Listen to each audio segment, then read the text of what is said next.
कालू बड़ी देर से मंदिर के अहाते के बाहर गुमसुम बैठा था।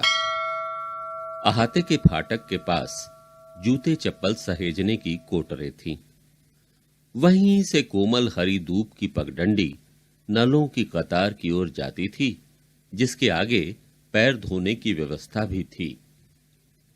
थोड़ी दूर जाकर कम ऊंचाई की दीवारों से घिरा चबूतरा प्रारंभ होता था। गर्मियों में गांव के बच्चे पानी पीकर उन्हीं दीवारों पर बैठकर गप मारते और वयस्क चबूतरे पर लेटकर सुस्ताते। चबूतरे के पश्चिमी छोर से सीढ़ियां पीतल की छोटी छोटी घंटियों से सुसज्जित आबनूसी लकड़ी के नक्काशीदार प्रवेश द्वार तक जाती थीं। गर्भगृह के प्रवेश द्वार को केवल बाबू साहब, उनके अनुमति प्राप्त भक्त और पुरोहित ही पार करते थे। शेष लोग चबूतरे से ही साष्टांग नमन करते और गर्भगृह के अंधकार से युद्धरत टिमटिमाते दीपकों के मलिन प्रकाश में मूर्ति की झलक पा सकने पर स्वयं को धन्य अनुभव करते थे। गांव की सीमा पर स्थित ये गणेश मंदिर बाबू साहब की निजी संपत्ति था। उनका इतना ही उपकार क्या कम था कि वे हर सवर्ण को ईश्वर के दुर्लभ दर्शन करने का अवसर प्रदान कर रहे थे। आसपास कोई न था, फिर भी कालू सिमटा बैठा था। उसका वास्तविक नाम जानने की न किसी को इच्छा थी, न ही आवश्यकता। कालू यथा नाम तथा गुण के कथन को पूर्णतः चरितार्थ करता था। वो इतना काला था कि प्रकाश भी उसके रुखड़े कांतिहीन शरीर से टकराकर ओझल हो जाता था। उसके शरीर की असंख्य झुर्रियों में सदियों से बसे पसीने और मिट्टी ने घर कर लिया था। उसके बदन पर सिर्फ एक फटी मैली कुचैली धोती थी, जो जंघा प्रदेश से अधिक भाग को ढकने में दयनीय रूप से असमर्थ थी। कालू ने बगल में पड़ी लाठी को देखा, पास सहेजे पॉलीथीन के पैकेट को जतन से टटोला और आश्वस्त हो गया। रात के अंधेरे में मेढकों की टर्र टर्र, झींगरों की झनझनाहट और मछलियों की डुबकियों की गुडुक गुडुक के मध्य वो ये क्रिया कई बार दोहरा चुका था। कालू के जीवन में महत्वाकांक्षा क्या, सामान्य आकांक्षा के लिए भी स्थान न था। बस प्राणों का मोह आज उसे मंदिर के द्वार तक घसीट लाया था। उसके अस्तित्व की पतंग की डोर बाबू साहब की उंगलियों से लिपटी थी। वही बाबू साहब जो 2 घंटे से कपाट बंद मंदिर के अंदर भजन सुन रहे थे। एक वे थे जो अपार सुख समृद्धि के बावजूद ईश्वर स्तुति के लिए समय निकाल लेते थे, और एक वो था जिसका जन्म ही पाप के साथ हुआ था। वो सुख की आशा कर भी कैसे सकता था। कालू अछूत था, ऐसा वैसा नहीं, भयंकर अछूत। ऐसा कि उसकी छाया पड़ने पर स्नान करना आवश्यक हो जाता था। गांव वालों को उसका ध्यान सिर्फ तब आता था जब किसी के घर मिट्टी उठती और अंतिम क्रिया का प्रबंध करना होता। उसके पुरखे गांव के बाहर झोपड़े में बसते आए थे। उनका अपना कुआं था, जिससे गर्मियों में पानी कम और मिट्टी पत्थर ज्यादा निकलता था। कुआं सूख जाने पर कालू के पुरखे बगल के गांव से पानी का प्रबंध करते, पर वहां भी अछूत पानी की कौन सी बहार थी। गरीबी में आटा गीला होने की बात थी।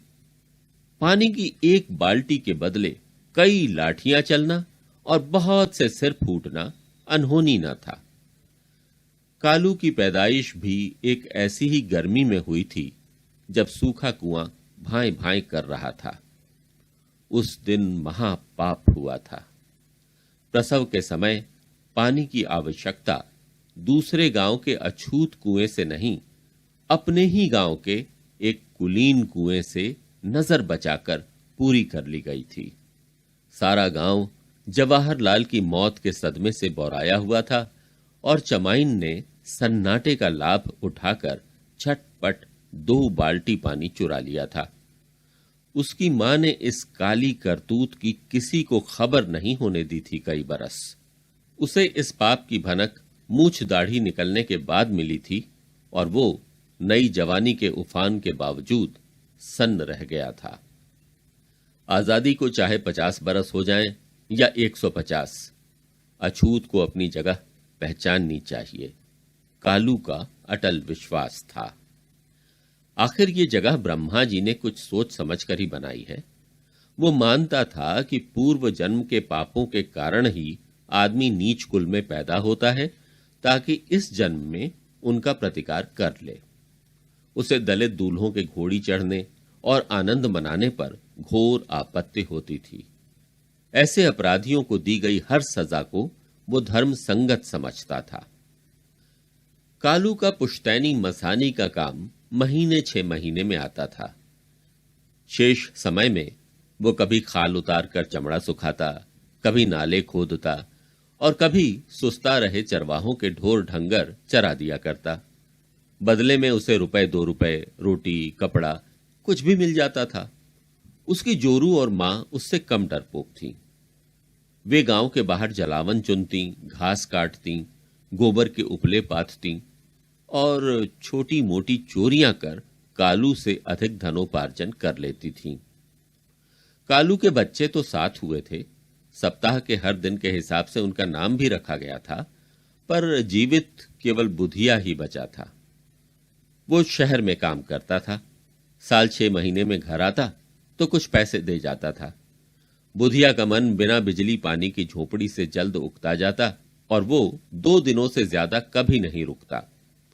कालू इसमें भी अपने पूर्व जन्म के पाप का प्रतिबिंब ही देखता। आदमी कितना भी बच बच कर चले, होनी को कौन टाल सकता है। कालू के हाथों भी एक दिन अनर्थ हो गया था। बात आज की नहीं है, 20 बरस तो हो ही गए होंगे। बाबू साहब के बंगले पर गाड़ियों की आवाजाही में बढ़त देखकर कालू समझ गया था कि राज्य में राजपूत की सरकार आ गई थी। बाबू साहब ठाकुर थे ना। कभी कभी तो उनके घर छत पर लाल लाल बत्ती फिराती सफेद सफेद गाड़ियों की कतार लग जाती। और लगती क्यों नहीं, बाबू साहब उसकी तरह करम जले अछूत नहीं थे, राजपूत थे, राजपूत।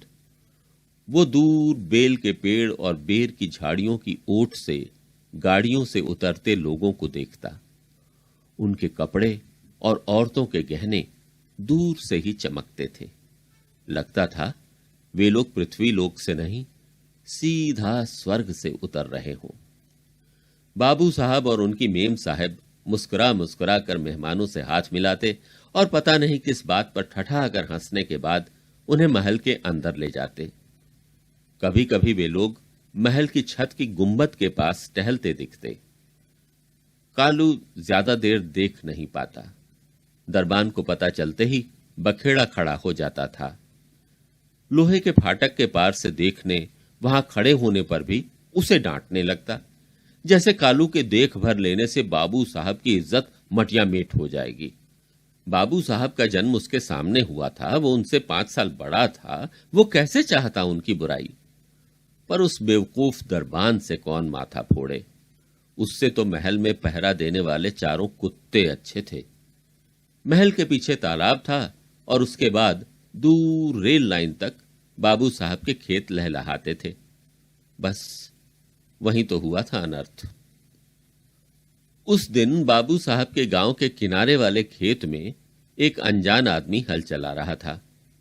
कालू बेर की झाड़ियों के पीछे टीले पर ढोर की रखवाली कर रहा था। चरवाहा नजर रखने को कह दिशा मैदान गया था। बोल कर तो गया था कि बीड़ी खत्म होते होते लौट आएगा, पर अब घंटा होने को आ रहा था। कालू को भी कोई जल्दी नहीं थी। वो बेल के पेड़ से कोई बढ़िया फल तोड़ने के विचार में मस्त था। बेल के पेड़ का कोई मालिक थोड़ा ही था। उसका फल कोई भी बिना मोल दिए खा सकता था। पर एक बात थी, अछूतों को पेड़ में लगे फल तोड़ने की बजाय नीचे गिरे फल चुनने चाहिए। धर्म की ये बात कालू को अच्छी तरह से पता थी। बेल और बेर जैसे फल ही तो शंकर भगवान को चढ़ाए जाते हैं। अगर पेड़ को छूत लग गई तो भगवान क्या भूखे रहेंगे? भूखे शंकर का ताप कौन झेलेगा? दुनिया भस्म हो जाएगी ना। वो फल तोड़ने की केवल कल्पना कर रहा था, वस्तुतः अनर्थ कर श्राप झेलने का साहस नहीं था उसमें। इंजन की सीटी की आवाज सुन उसने बेल के पेड़ से रेल लाइन की ओर दृष्टि फेर दी। पूरा इंजन लंबी सी मालगाड़ी को खींचता लिए जा रहा था। इतनी दूर से कितनी छोटी लग रही थी गाड़ी, जैसे हथेली में समा जाए। उसने बचपन में रेलगाड़ी को पास से देखा था। काला काला धुआं उगलते इंजन की सीटी बड़ी मधुर लगती थी उसे। उसकी मां हर 2-3 दिन पर रेल लाइन से कोयला बीन लाती थी रसोई पकाने के लिए। रोटी पर कभी कभी कोयले के कण सटे रह जाते और पता चलने से पहले ही कालू के दांत उनकी लुगदी बना देते। मुंह में आया कौर फेंकने की परंपरा नहीं थी। कालू के पास निवाले को मजबूरन निगलने के सिवाय और कोई चारा नहीं होता। मुंह में कोयले का स्वाद लिए उसने छोटी होती मालगाड़ी को हरे खेतों के पार गुम होते देखा। एक बार उसकी मां ने कहा था कि वो खेत बाबू साहब ने सरकारी जमीन दखल कर जबरन हथियाए हैं। कालू को ऐसी बातों में दिलचस्पी न थी। बाबू साहब गांव के सबसे बड़े आदमी थे। उसकी समझ में उसका धर्म उनकी रक्षा करना था, उन पर उंगली उठाना नहीं। उसकी मां के इसी अधर्म के कारण उसका गठिया ठीक होने का नाम नहीं ले रहा था, कालू ने सोचा। कंधे पर हांफने की आवाज सुन उसने चौंक कर देखा। चरवाहा वापस आ गया था। रात में कटहल खाए रहे का जो इतनी देर लगा दी? कालू ने पूछा। नहीं, पोखर में पानी छुवत रहे तो देखा। दुई बड़की बड़की आंखन हमका ही ताक रही थी। फिर स्वर नीचा कर भेद भरे स्वर में बोला, ई पानी में मगर है, राम कसम। का बकते हो? 25 बरस से तो हम ही पोखर को देख रहे हैं, हमको तो नहीं दिखा कोई मगर। कालू अस्वाभाविक दृढ़ता से बोला, चलो अभी दिखाई देते हैं। चरवाहे ने चुनौती दी। कालू पेड़ के तने पर हाथ रख चलने को उद्धृत हुआ तो देखा अनजान आदमी उन्हीं की तरफ आ रहा था। किसान कम, लठैत ज्यादा दिखता था वो। क्या खुसर पुसर कर रहे हो? उसने दूर से ही ललकारा। कालू की घिग्गी बंध गई, पर चरवाहा डरपोक न था। तपाक से बोला, भैया पोखरवा में मगर दिखाई दिया हमको, वही बताए रहे थे। बाबू साहब डलवाए हैं कल रात, लठायत ने लापरवाही से कहा। उसने शायद समझ लिया था कि उसका पाला मूर्खों से पड़ा है। लेकिन मगर तो बज्जर होत हैं, आदमी को खा जात हैं। चरवाहा हैरान हो गया। अरे शौकीन आदमी हैं, जनावर का शौक रखते हैं। कुतवा नहीं देखे हो उनके? कितने डबल डबल हैं। अब जाओ, यहां भीड़ न बढ़ाओ। सच तो है, बाबू साहब जैसे बड़े लोग मगर और घोड़े नहीं पालेंगे तो क्या सुग्गे पोसेंगे? कालू ने सोचा। वैसे उसे एक अफसोस भी था। उसकी जोरू पहले अल सुबह और शाम के छुटपुटे में मैदान के बहाने पोखर के किनारे से कछुए, घोंघे और मागुर मछली पकड़ लाती थी। अब मगर के हमले का डर रहेगा। रात में उसने मगर वाली बात बताई तो उसकी मां और जोरू को विश्वास न हुआ। गांव के तालाब में बाबू साहब भला मगर क्यों छोड़ेंगे? उनके विचार में चरवाहा सिरफिरा था और लठैत ने उन्हें डरा कर मजा लूटा था। अगले दिन खुद तालाब का मुआयना करने का फैसला कर दोनों स्त्रियां सो गईं। कालू दूसरे दिन सुबह सुबह बगल के गांव में नाला साफ करने चला गया। उसे गंदगी से घृणा न थी, पर नाले की भाप में उसकी सांसें रुकने लगती थीं। लगता था कि अभी मरकर गिर पड़ेगा। उस दिन भी वैसा ही हुआ, लेकिन काम कम था। दोपहर तक छुट्टी मिल गई। 30 रुपया मेहनताना भी मिला। उसने तली मछली के साथ एक पौवा चढ़ाया और मस्ती में गाता हुआ घर की ओर वापस चल दिया। वो क्या गा रहा था, खुद उसकी समझ से भी बाहर था। गाना समझ में आने की जरूरत भी क्या है, आनंद आना चाहिए बस। उसने एक ऊंची तान मारने के लिए सिर ऊपर किया तो उसका मुंह खुला ही रह गया। उसकी झोपड़ी के बाहर कोहराम मचा था। उसकी जोरू और मां छाती पीट पीट कर धाड़े मार रहे थे।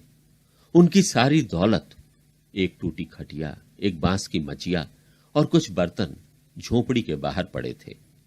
कुछ लोग आसपास खड़े तमाशा देख रहे थे। कालू का सिर फिर गया। जल्दी जल्दी डग भरता वो झोपड़ी के पास पहुंचकर चिल्लाया, किस हरामी की मौत बुलाए रही है? अनर्थ हो गया। उसने सोचा था कि वो बदमाशी बगल वाले गांव के नीचों ने की होगी और वो उनसे दो दो हाथ कर लेगा, लेकिन उसकी पिंडुली पर पड़ी लाठी की तड़ाक ने ऐलान कर दिया कि वो कांड किसी नीच की नहीं, खुद बाबू साहब की कृति था। कल वाले लठायत ने उसकी बांह जकड़कर कहा, चल हमरे साथ, अभी पता चल जाएगा किसकी मौत किसको बुलाए रही है।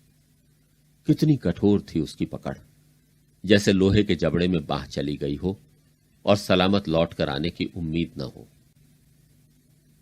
वही लठायत कालू को उस रात झोपड़ी के बाहर नंग धड़ंग फेंक गया। कालू की पीठ पर चमड़ी न बची थी। जगह जगह मांस उधड़ आया था। जमीन उसके लहू से लाल हो रही थी। वो होश में नहीं था, पर इतना बेहोश भी नहीं था कि अपना अपराध न जाने। अगर वह चुप रहा होता तो ये नौबत ही ना आती। बाबू साहब ने उसका सामान फेंकवाकर उसकी जोरू और मां के तालाब में ताक झांक करने की सजा दे ही दी थी। सिर झुकाकर मान लेता तो उसकी पीठ की चर्बी यूं हवा में न उछलती। पर उस पर तो शराब का नशा व्याप्त था। उसने न केवल सबके सामने बाबू साहब की न्याय व्यवस्था को चुनौती दी थी, बल्कि उन्हें गाली दी थी, उनकी मौत की बात की थी। बाबू साहब ने उसके हर जुर्म की सजा दो दो कोड़े मुकम्मल की थी, पर वो तो तीसरा कोड़ा खाकर ही बेहोश हो गया था। उसे मुंह पर पानी के छींटे मारकर होश में लाया गया, पर वो पांचवा कोड़ा खाकर ऐसा बेहोश हुआ कि सहृदय बाबू साहब को रहम आ गया था। उसे छठा कोड़ा नहीं लगाया गया था। कालू के घाव 10-15 दिनों में भरने लगे थे, पर वो महीनों पीठ के बल नहीं सो सका था उसके बाद। लेकिन उसके मन में बाबू साहब के लिए कोई मैल ना हुआ। वे मालिक थे, वो रियाया था। उनका धर्म था दंड देना और उसका कर्तव्य था दंड को सहर्ष स्वीकार करना। राजा प्रजा से दोस्ती रखेगा तो चल चुका शासन। 20 बरस तक कालू से फिर कोई गलती नहीं हुई। बाबू साहब जेल गए, पर उसने खुशी नहीं मनाई। उनके मंत्री बनने पर उसने दिवाली मनाई। बाबू साहब की कनपटी के बाल सफेद होते गए और कालू की कमर झुकती गई। छोटी सी धोती लपेटे जब वो नंगे बदन लाठी टेकता चलता, तो उसकी पीठ पर कोड़ों के निशान ऐसा आभास दिलाते मानो कोई दैत्याकार गिलहरी रेंग रही हो। बुधिया के बच्चे उसके घाव के दागों पर सीढ़ी सीढ़ी खेलते, पर उनकी वजह कभी नहीं पूछते। अगर उन्हें उन घावों और तालाब के बीच के संबंध के बारे में पता चल भी जाता तो कुछ खास फर्क नहीं पड़ता। तालाब ऊंची ऊंची झाड़ियों से घिरवा दिया गया था। बाबू साहब की न्याय व्यवस्था अब भी कायम थी। सुनने में तो यह भी आता था कि उन्होंने कुछ दुश्मनों को मरवा कर तालाब में फेंकवा दिया था, जहां मगरमच्छ ने उनका नामो निशान मिटा दिया। कालू को इन बातों की परवाह नहीं थी। वो बस ये चाहता था कि उसकी जिंदगी के बचे खुचे 5-10 बरस आराम से कट जाएं, उसे कोई सजा न झेलनी पड़े। वो 35 साल की उम्र में 5 कोड़े भी ठीक से बर्दाश्त नहीं कर सका था। अब किसी गलती की सजा पाने की ताब उसमें न बची थी। पर गलती जानबूझकर थोड़े ही होती है, वो तो बस हो जाती है। जैसे आज दोपहर हो गई। बुधिया सुबह सुबह बीवी बच्चों के साथ आ गया था। अब तो वो एक रात भी नहीं रुकता। आज शाम को ही उसे वापस जाना था। मां और दादी के लिए साड़ी, आधा किलो बेसन के लड्डू और कालू के लिए चप्पल लाया था। उतारन वाली नहीं, सस्ती वाली भी नहीं, पॉलीथीन के पैकेट में, कूट के डब्बे में, पतले सफेद कागज में लिपटी चमड़े की बढ़िया चप्पल। देखकर कालू का हृदय जुड़ा गया। बुधिया उसका लड़का है। बातचीत ना के बराबर ही करता है, पर बाप का कितना ख्याल है उसको, कालू ने सोचा। दोपहर में कालू झोपड़े के बाहर सुस्ता रहा था कि बुधिया के छोटे लड़के के चिल्लाने की आवाज आई, गई गई गई। बड़ा लड़का बोला, बाबू गेंद उधर चली गई। कालू समझ गया, उधर मतलब बाबू साहब के खेत में, जिसे कुछ साल पहले बाढ़ से घेर दिया गया था। गेंद नई थी, हरी पीली, बड़ी अच्छी। दोनों लड़के बाढ़ पार करने का प्रयास करने लगे। बुधिया को कालू की पीठ पर अंकित चिन्हों की गाथा स्मरण थी। वो डांटने लगा, नहीं, गई तो गई, जाने दे, संभाल कर क्यों नहीं खेले। बच्चे रोने लगे। बुधिया उन्हें पीटने पर उतारू हो गया। कालू का दिल पसीज गया। वो बोला, मत पीट इनको, हम लाते हैं गेंद। वो बाढ़ के कटीले तारों को ऊपर नीचे खिसकाकर अंदर घुसने की जगह बना ही रहा था कि सर्वनाश हो गया। पो पो करती बाबू साहब की गाड़ी पास आकर रुकी और ड्राइवर ने सिर बाहर निकालकर आवाज लगाई, क्या बात है। कालू की घिघी बंध गई। बुधिया को भी जैसे सांप सूंघ गया। दोनों के मुंह से एक अक्षर तक न निकला। बच्चे ज्यादा निडर थे, बोल बैठे, गेंद निकाल रहे हैं। ड्राइवर ने पिछली सीट पर बैठे बाबू साहब से कुछ बात की, फिर बोला, तू कलवा है ना, आज रात को बंगले पर आना। बिजली गिरने से उतना आघात न लगता जितना कालू को इन शब्दों को सुनने से लगा। पता नहीं कितने कोड़े पड़ेंगे, इस बार सहन नहीं होगा, प्राण निकल जाएंगे। बुधिया का मुंह भी सूख गया। बच्चे गेंद गेंद रिरियाते रहे और वो कालू की ओर अबाक होकर ताकता रहा। बहुत देर बाद बोला, अगर तुम्हारी जगह हमें सजा दें तो? बच्चे तो हमारे ही हैं। कालू को होश आया, जब हमका नाम लेकर बुलाए हैं तो सजा भी तो हम का ही देंगे, ये बात तो है।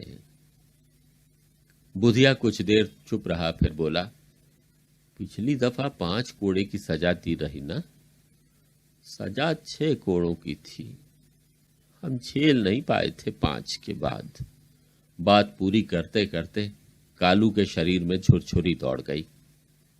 थोड़ी देर शांति रही, फिर बुधिया धीरे से बोला, पिछली बार जुर्म भी तो ज्यादा रहा, इस बार किया ही क्या है? अब मालिक की मर्जी पर है, चाहे जान मार दे चाहे छोड़ दे। कालू ने गहरी निश्वास छोड़ी।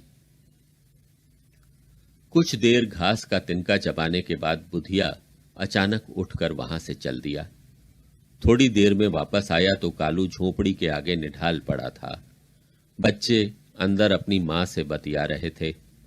कालू की बगल में बैठकर बुधिया ने उसका निर्जीव सा हाथ अपने हाथ में लिया और बोला, हम दरबान से पूछ आए हैं, बाबू साहब मंदिर गए हैं एकांत में भजन सुनने, 2-3 घंटे में लौटेंगे।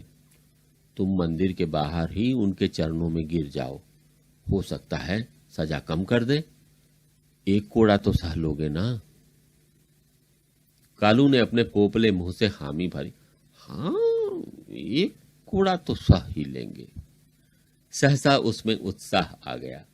हो सकता है जब बाबू साहब शांत मन मंदिर से बाहर निकले तो सचमुच उसकी सजा कम कर दें। बंगला वापस पहुंचने पर क्या पता उनका मिजाज बिगड़ जाए, यही ठीक रहेगा। उसके शरीर में वापस जान आ गई। वो झटपट झोपड़े के अंदर गया और दाएं हाथ में लाठी और बाएं हाथ में चप्पल का डिब्बा लिए बाहर निकला। बुधिया ने उसे अचरज से देखा तो कालू बोला, बाबू साहब को भेंट दे देंगे। बुधिया चुप रह गया। मंदिर पहुंचकर बाबू साहब ने ड्राइवर को ऐसे काम के लिए शहर भेज दिया जिसे पूरा करने में 2 घंटे से कम न लग गई। गाड़ी की आवाज सुनकर पुजारी बाहर आ गया। उसने बाबू साहब को पूर्ण भक्ति से प्रणाम किया, उनके माथे पर तिलक लगाया और उनके अंदर आते ही गर्भगृह के किवाड़ बंद कर दिए। बाबू साहब ने गणेश की काली प्रस्तर प्रतिमा को हाथ जोड़े और फिर पुजारी की ओर प्रश्न सूचक दृष्टि गड़ा दी। नीचे है, पुजारी ने शांत स्वर में कहा। बाबू साहब गर्भगृह के अंदर बनी सीढ़ियों से तहखाने में चले गए। उन्होंने दरवाजे पर सांकल चढ़ाई और पलंग पर सिमटी गौरवर्ण कन्या की एक झलक देखने के बाद प्रकाश धीमा कर दिया। आज वे हर बार की तरह हार मानने को तैयार नहीं थे। विशेष प्रबंध करके आए थे। विदेशी औषधि ने चमत्कार दिखाया और न जाने कितने दशकों के बाद बाबू साहब को रगों में चिंगारी दौड़ती महसूस हुई। दोनों शरीर पसीने में सराबोर हो गए। पलंग की चादर जमीन पर गिर गई। सांसें धौंकनी की तरह चलने लगीं और आनंद की चरम सीमा के स्पर्श के बाद कुछ पलों के लिए निस्तब्धता छा गई। इतना आनंद! काश ऐसी दवा पहले मिलती तो उन्हें बच्चा गोद नहीं लेना पड़ता। बाबू साहब ने निर्वस्त्रावस्था में ही ड्राइवर को फोन किया। उसके आने में अभी 15 मिनट शेष थे। उन्होंने कन्या से कुछ और सेवाएं प्राप्त की, वस्त्र पहने, पलंग पर नोट रखे और उसके नग्न शरीर पर अंतिम नजर फेर कर तहखाने से वापस आ गए। वे इतने गंभीर थे मानो काम साधना नहीं, ईश्वर साधना में संलग्न होकर लौट रहे हों। चरणामृत निगल, माथे पर तिलक लगवा, गले में माला डाल वे बाहर प्रकट हुए। उन्हें खुली हवा अति प्रिय लगी। तहखाने में एयर वेंट लगवा दूंगा, उन्होंने निर्णय लिया और चप्पल पहनने लगे। गाड़ी फाटक के बाहर लग चुकी थी। वे गाड़ी की ओर बढ़े तभी उनके पैरों के आगे कालू लौट गया। हमको माफ कर दीजिए बाबू साहब, हमको माफ कर दीजिए। ड्राइवर ने डांटा, हट, पगला गया है क्या? इसको क्या हो गया है? फिर ध्यान से देखकर बोले, ये कालू ही है ना? जी हां, आपने रात में बंगले पर बुलाया था इसको। ड्राइवर ने याद दिलाई। हां, अच्छा हुआ तुम यहीं मिल गए। सुनो, रात में बंगले पर आकर नौकरों से बात करना। वो बताएंगे कि संडास की नाली कहां जाम है। उसे रातों रात साफ कर निकल जाना। कोई देखने न पाए कि बंगले पर अछूत आते हैं। कहते कहते बाबू साहब गाड़ी में बैठकर चल दिए। कालू की खुशी का ठिकाना न रहा। उसने चप्पलें निकालकर पहन ली, डिब्बा कांख में दबाया और मस्ती में गाता हुआ घर की ओर वापस चल दिया। वो क्या गा रहा था खुद उसकी समझ से भी बाहर था। गाना समझ में आने की जरूरत भी क्या है, आनंद आना चाहिए बस। उड़े जब जब जुल्फे तेरी कवारी मचले जिंद मेरिया के चट पे आजा गोरिये तुझे देखेंगे गली के सारे छोरे के चांद बरी छिप जान दे।